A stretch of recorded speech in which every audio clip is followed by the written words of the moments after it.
Unit number 5.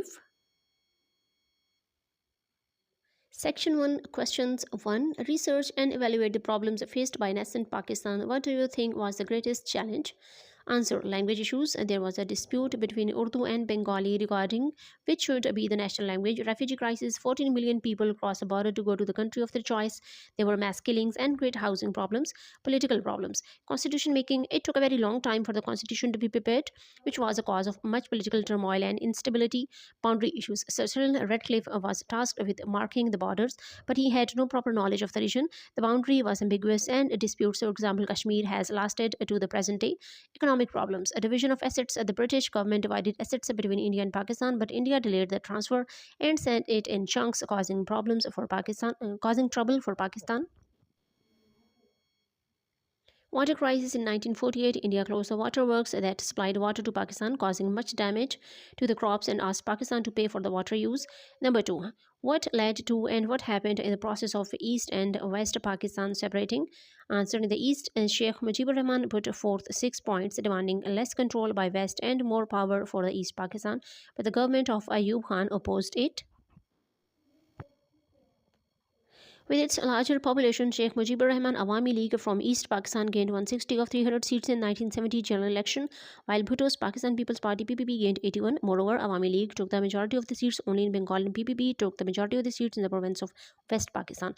However, President Yahya Khan delayed convening the assembly, and Sheikh Mujib arrested. Riots and disturbances rocked East Pakistan, and civil war began in 1971. Pakistan's army intervened in the east but had to send forces by sea as India refused to allow fights across its territory. Meanwhile, the Indian army attacked West Pakistan. This was the Great Indo-Pak War of 1971. India entered East Pakistan to fight Pakistani posts with warfare, which resulted in numerous civilians being killed.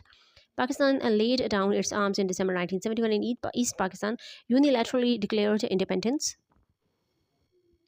Next is 3. Make a flowchart showing the sequence of events led by the Afghan War and the War on Terror. There is a pictorial form. You can also convert it in the mind map.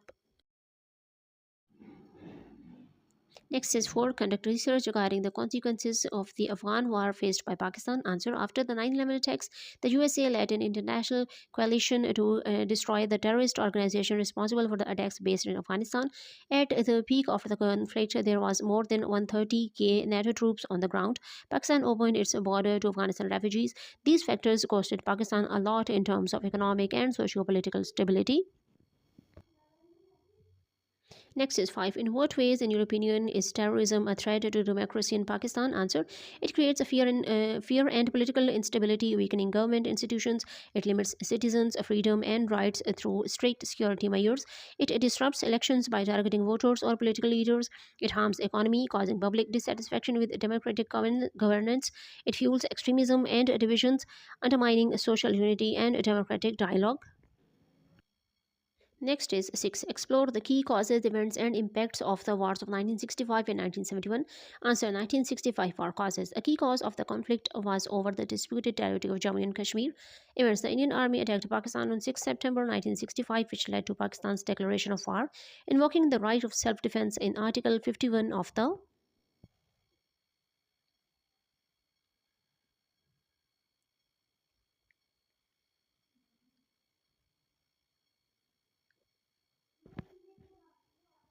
United Nations Charter.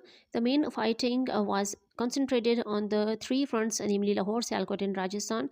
The air forces of both countries played a key role in the war impacts. The Tashkent Conference, held in 1966, was presided by the UN, USA, and Russia to resolve the long-standing Kashmir conflict. The conference compelled Pakistan and India to return to their original borders and honored the 1949 ceasefire line. And this was met with widespread dissatisfaction in Pakistan, since many Pakistanis saw this as a betrayal of their country's interest.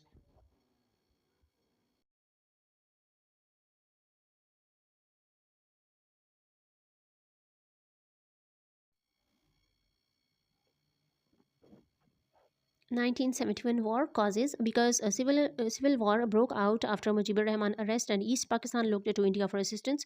India extended its support to anti-Pakistan events. India extended its support to anti-Pakistan elements, entering East Pakistan in November 1971 to attack Pakistani posts with the help of the anti-Pakistan insurgents. This warfare was fierce and thousands of civilians were killed. By December 1971, the war had spread to the Western Front, where there were multiple attempts by Indian forces to cross into Pakistan. Pakistani armed forces fought valiantly and, despite setbacks, were able to defeat Indian forces on numerous fronts. Impact: the Pakistani armed forces had to lay down their arms in December 1971, faced with dire odds in the hopes of preventing further bloodshed. On 16 December 1971, East Pakistan made a unilateral declaration of independence and renamed itself Bangladesh. President Yahya Khan resigned as a result on the 20 December 1971 and handed the government over to Zulfikar Ali Bhutto. Number 7. Research and explore the regime of Ayub Khan. What was his most important contribution? The law and order situation improved and people felt safer.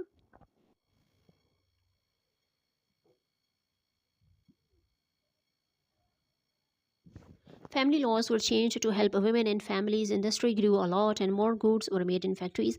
The economy grew by 17%, which meant Pakistan became richer. Pakistan exported more manufactured goods to other countries. Farming improved with better water management, new seeds, fertilizers, and machines. His most important contribution was that he helped Pakistan grow its economy and industries while improving farming and people's lives. 8. Describe the skipping and international rules and justice organizations which were set up in 1920 and 1945. 1920, the League of Nations was set up as an international organization to help countries work together. After the First World War, 1914 to 1918, and settled disputes peacefully, the League established the notion of international law and founded the International Court. 1945, the United Nations UN was formed in October 1945, immediately after the Second World War, with the goal of maintaining world peace and security and fostering good relations amongst the nations in the world. Initially having 51 countries, the UN now consists of 193 member states. Its main body includes six main organs such as the General Assembly and the Security Council, all dedicated to help foster international peace. Next is number 9. Why it is important for Pakistan to be an active and friendly member of the global community? Answer: national politicians recognize the importance of forming alliances with other governments to best serve the interest of the Pakistani population and the global community at large, while forging strong connections with other Muslim nations is particularly encouraged. The value of establishing ties with nations beyond the Muslim world cannot be understated.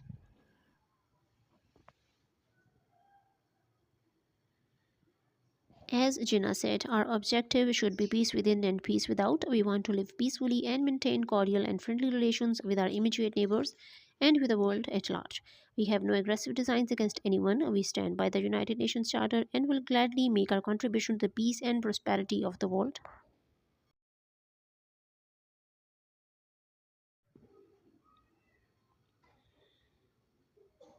Next is number 10. What happened in 1971 that changed the history of Pakistan? Answer: East Pakistan unilaterally declared independence from Pakistan, becoming Bangladesh.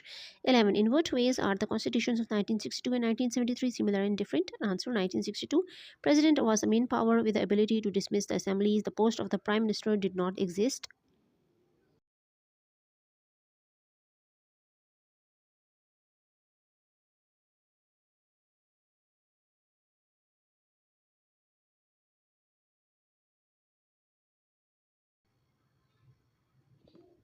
Presidential government, a unicameral legislature in the form of the National Assembly. Urdu and Bengali declared as the national languages. No official religion of the state declared. Electoral college made up of basic Democrats who would elect the president and the members of the national and provincial assemblies. Minimum age limit for the president set as 35 years. Number 12. What are the tests of a modern democracy?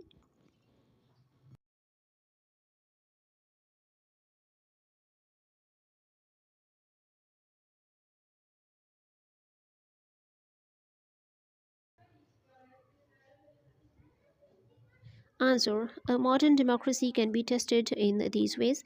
Elected politicians run the country and make decisions for the people. People are allowed to protest peacefully, and opposition parties can work freely.